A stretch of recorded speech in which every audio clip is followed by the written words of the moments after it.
இன்றைய முதலமைச்சர் என்னைய வந்து போலி விவசாயின்னு சொல்றாரு. அதில் என்ன விவசாயி போலி விவசாயி நிஜ விவசாயி எங்க நிஜ விவசாயி கேள்விப்பட்டிருக்குமா? ஏன்னா ட்ரேடில் வந்து பயிரை பார்க்குற முதலமைச்சர் இந்தியாவிலே இந்த தமிழ்நாடு ஒரே ஆள் தான். எங்கள் ஊரில் தலைவாசலில் நமக்கு நாமே திட்டம் இருந்தது. அப்போ ஊரா இன்றைய முதலமைச்சர் ஸ்டாலின் வந்து பார்த்தார். அப்போ எங்கள் தலைவாசலுக்கு வந்தார், கரும்பு தோட்டத்துக்கு வந்தார். கரும்பு தோட்டத்தில் காங்கிரீட் சாலை அமைச்சு போய் பார்க்குறார். கரும்பு தோட்டத்தில் காங்கிரீட் சாலை அமைச்சு பார்க்குற முதலமைச்சர் இவர் விவசாயத்துக்கு நன்மை செய்வாரா? விவசாயிகளை காப்பாற்றுவாரா? விவசாயிக்கு தேவையான திட்டங்களை கொடுப்பாரா? விவசாயிகளை வஞ்சிக்கின்ற திரு ஸ்டாலின் அவர்கள் மீண்டும் வர வேண்டுமா? சிந்திச்சு பாருங்க. கரும்பு தோட்டத்தில் கரும்புல வெட்டி போட்டு தான் காங்கிரீட் போட்டு அது என்னன்னே தெரியாது. இப்போ கேட்டா நீ போனீங்களே இது கரும்பா நெல்லா இது கேழ்வரகா சோளமா மக்காச்சோள பயிரா அப்படின்னு கேட்டால் முதலமைச்சர் தடுமாறுவார். அப்படிப்பட்ட முதலமைச்சர் நாட்டை ஆண்டு கொண்டு நம்மளை கிண்டும் கேலியும் பேசிட்டு இருக்காரு.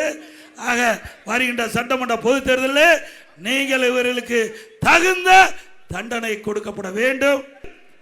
நான் நேரடியாக வந்து பார்த்துட்டு போனேன் இல்லையா? பாருங்க, அதை கூட ஸ்டாலின் அங்கே ஸ்டேல் தான் பார்க்குறாரு. நேரடியாக வந்து பார்க்கல. அவரு இங்க இருந்து அந்த நெல்லை கொண்டு போய் முளைச்ச நெல்லை கொண்டு போய் காட்டுறாங்க. இப்படிப்பட்ட முதலமைச்சர் நாட்டுக்கு தேவையா? நாங்கள் விவசாயிகளை பார்க்குறோம்.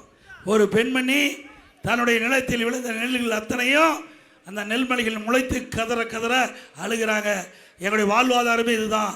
நான் கடனை உடனே வாங்கி நகை அடமானம் வச்சு நாங்கள் இந்த நடவு செஞ்சு இன்னைக்கு அறுவடை செஞ்சு அந்த நெல்மணிகள்லாம் நேரடி நெல் கொள்முதல் கொண்டு வந்து விற்பனை செய்யலான்னு வந்தால் இங்கே நேரடி கொள்முதல் நிலையத்தில் முறையாக எங்களை கொள்முதல் செய்யாத காரணத்தில் திறந்த வெளியில் அடிக்கிறதுனால முளைச்சி போய் நஷ்டமாச்சுன்னு சொன்னாங்க.